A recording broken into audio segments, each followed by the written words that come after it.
तो hello friends, welcome to the channel Test Riders. Friends, धूप बढ़ती जा रही है और इतनी धूप में बाहर निकलना एक अपने आप में एक बहुत बड़ा टास्क होता है। बट इस टास्क के ऊपर भी हम जीत हासिल करेंगे कैसे? सनस्क्रीन लोशन लगाकर। तो सनस्क्रीन लोशन लगाने से पहले और उसको चूज करना सबसे पहले जरूरी है, और उसको चूज करते वक्त क्या क्या चीजों का ध्यान रखें उसके बारे में आज हम डिस्कस करेंगे। तो सन की जो रेज है वो हमें विटामिन डी तो देती ही है, बट उसमें कुछ ऐसी चीजें भी होती है जो हमारी स्किन को डैमेज करती है, जैसे कि UV A, UV B, UV C और इंफ्रारेड्स। तो ये चीज जो है ये हमारी स्किन की एपिडर्मिस डर्मिस स्किन के अंदर जाकर हमारी स्किन को डैमेज करती हैं अगर आप धूप में बहुत ज्यादा देर पर रहते हो। और दूसरी चीजें कई जो होती है स्किन को अफेक्ट करने वाली होती हैं, वो होता है कि आपका काम किस तरह का है, आपको धूप में कितनी देर रहना पड़ता है, आपके जेनेटिक फैक्टर्स क्या हैं, ये सब चीजें भी उसके साथ कोरिलेट करती हैं। तो सबसे पहले हम जान लेते हैं कि कौन कौन सी रेज जो है वो कहाँ पे काम करती है। तो जो यूवी बी रेज हैं वो हमारी स्किन की ऊपरी लेयर स्किन की इसको डैमेज करती हैं। तो सन टैनिंग होती है, जो सन स्पॉट्स आते हैं, वो सबसे पहले अगर यूवी बी रेज हमारी जो है अफेक्ट करें, सनस्क्रीन लोशन ना लगाएं तो ये अफेक्ट करती हैं। फिर उसके बाद जो यूवी ए रेज हैं वो स्किन की ऊपरी लेयर को तो डैमेज करती हैं, बट वो स्किन के अंदर तक पेनेट्रेट हो जाती हैं अगर आप धूप में ज्यादा देर खड़े रहो। तो धूप में ज्यादा देर खड़े रहने से जो है प्री मेच्योर एजिंग हो सकती है। जो अंदर स्किन के अंदर कोलेजन टिश्यू है वो डैमेज हो सकता है, इसीलिए रिंकल्स बहुत जल्दी आ जाते हैं और बुढ़ापा बहुत जल्दी आ जाता है। सेकेंड चीज है जो आपने सनस्क्रीन लेते वक्त ध्यान रखना है कि उसमें पीए फैक्टर होना चाहिए, पीए ट्रिपल प्लस होनी चाहिए, जिसको कि परसिस्टेंट पिगमेंट डार्कनिंग बोलते हैं। तो उस चीज का ध्यान रखें जब भी आप सनस्क्रीन लें।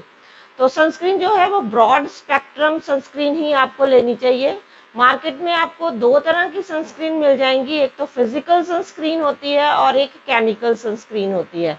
बट जो फिजिकल सनस्क्रीन होती है वो ज्यादा सेफ होती है, क्योंकि उसमें जिंक ऑक्साइड और टाइटेनियम ऑक्साइड्स होते हैं। जो केमिकल सनस्क्रीन है उसको आप हो सके तो अवॉइड ही कीजिए, बट उसके भी बेनिफिट होते हैं अगर वो कॉम्बिनेशन में मिल जाए। वैसे तो कॉम्बिनेशन में आजकल मार्केट में मिलने लग गई है, फिजिकल सनस्क्रीन और केमिकल सनस्क्रीन दोनों ही कॉम्बिनेशन में मिलने लग गई है।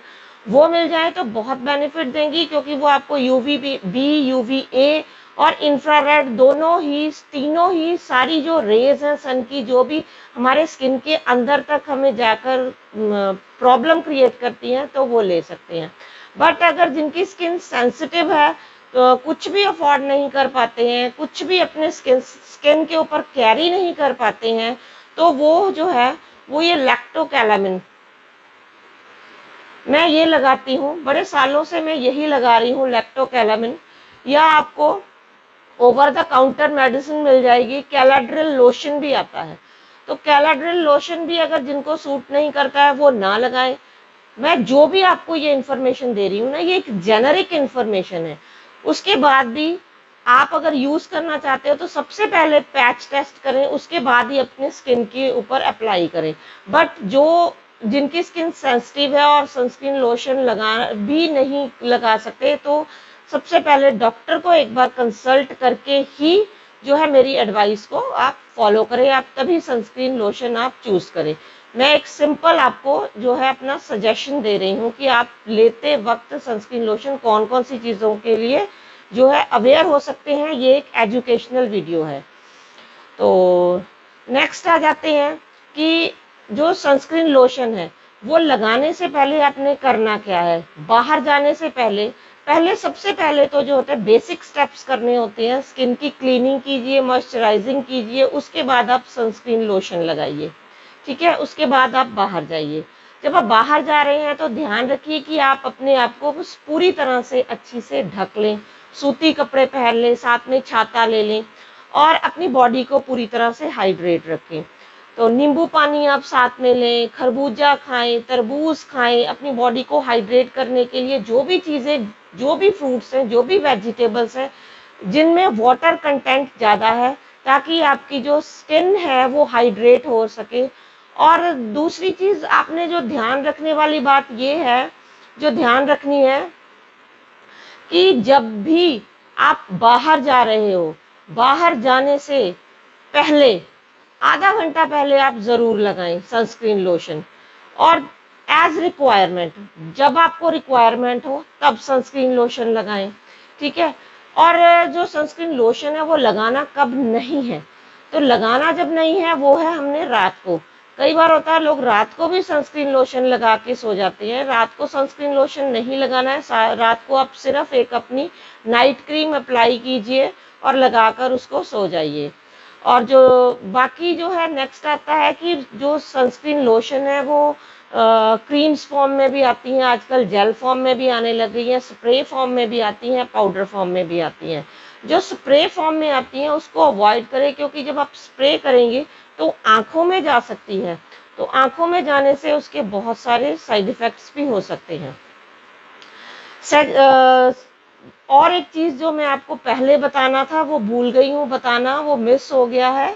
तो वो चीज ये है कि जब मैंने आपको बताया पीए फैक्टर हमने चूज करना है, तो साथ में आपने ये भी देखना है जो आपकी सनस्क्रीन है वो एसपीएफ 30 या 50 तक होनी चाहिए। बट एसपीएफ जो 30 की सनस्क्रीन है वो हमें 97% प्रोटेक्शन देती है, और जो एसपीएफ 50 है वो हमें 98% प्रोटेक्शन देती है। बट दोनों के रेट में बहुत फर्क होता है। तो 1% के फर्क के कारण आप जो है मतलब मेरी पर्सनल एक एडवाइस है कि आप अगर चूज करें तो एसपीएफ 30 चूज करें, क्योंकि दोनों में सिर्फ 1% का ही फर्क है। और नेक्स्ट जो है कि जितना आप एसपीएफ में बढ़ते जाओगे आपकी क्रीम उतनी ही थिक, वाइट और स्टिकी होती जाएगी, जिसके जिसके कारण कि आपके स्किन जो पोर्स हैं वो ब्लॉक भी हो सकते हैं। तो इसलिए जितनी पतली होगी उतनी ही ज़्यादा बेनिफिट होगी। और जिन लोगों का कलर डार्क है उनके लिए तो एसपीएफ 15 की जो क्रीम है, सनस्क्रीन लोशन है, उतना ही बेनिफिट होता है। और जिनकी स्किन थोड़ी गोरी है वो एसपीएफ 30 तक जो है चूज कर सकते हैं। तो नेक्स्ट आ जाता है कि चूज करते वक्त किस तरह से ध्यान रखें। तो फ्रेंड्स, जिनकी स्किन ऑयली है वो जेल बेस्ड क्रीम यूज कर सकते हैं, मैट फिनिश और ऑयल कंट्रोल जो है कर सके उस तरह की आप सनस्क्रीन लोशन चूज कर सकते हैं। बट जिनकी स्किन ड्राई है वो हाइड्रेटिंग और moisturising cream based sunscreen lotion use कर सकते हैं। बट जिनकी स्किन सेंसिटिव है, कुछ भी नहीं लगा पाते हैं, बाहर जाते ही स्किन बर्न होने लग जाती है और स्किन पे रैशेस पड़ जाते हैं, इचिंग हो जाती है, तो वो लोग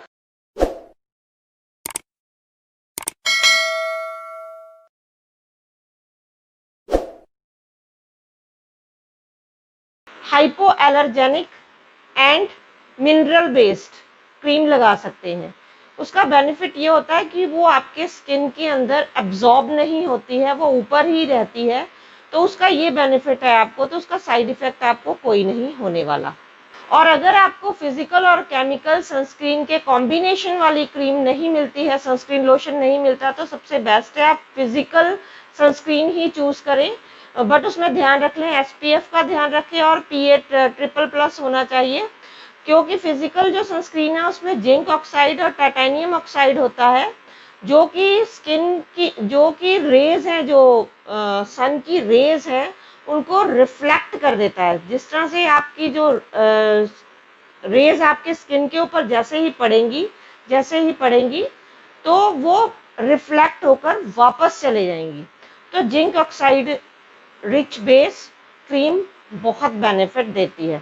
बट आजकल कॉस्मेटिक्स में भी ये चीज़ें आनी शुरू हो गई हैं, उतनी वो बेनिफिट नहीं देती हैं हमें। तो जो लिपस्टिक है कई लोग चूज कर लेते हैं इस टाइप की, तो उन चीज़ों को अवॉइड करें, वो मत लें। खाने पीने का अपना ध्यान रखें, अपनी बॉडी को हाइड्रेट रखें और जितना हो सके पानी पिए, दिन में फ्रूट जूसेस पिए। तो इन सब चीज़ों का ध्यान रख के अब अपनी जो है स्किन को प्रोटेक्ट गर्मियों में कर सकते हैं, स्किन टैनिंग जो है उसको प्रोटेक्ट कर सकते हैं। तो बाहर निकलने से पहले, जब आप घर से बाहर निकल रहे हैं तो अपने आप को अच्छी तरह से ढक कर निकलें। तो फ्रेंड्स आज के लिए इतना ही, मिलते हैं अपनी नेक्स्ट वीडियो में किसी और नए टॉपिक के साथ। तो तब तक के लिए bye bye, stay happy and healthy. और अगर अभी तक आपने मेरा चैनल सब्सक्राइब नहीं किया तो चैनल को सब्सक्राइब कर दीजिए, बेल आइकन को हिट कर दीजिए ताकि आने वाली सारी नई वीडियोस की नोटिफिकेशन सबसे पहले आप तक पहुंचे।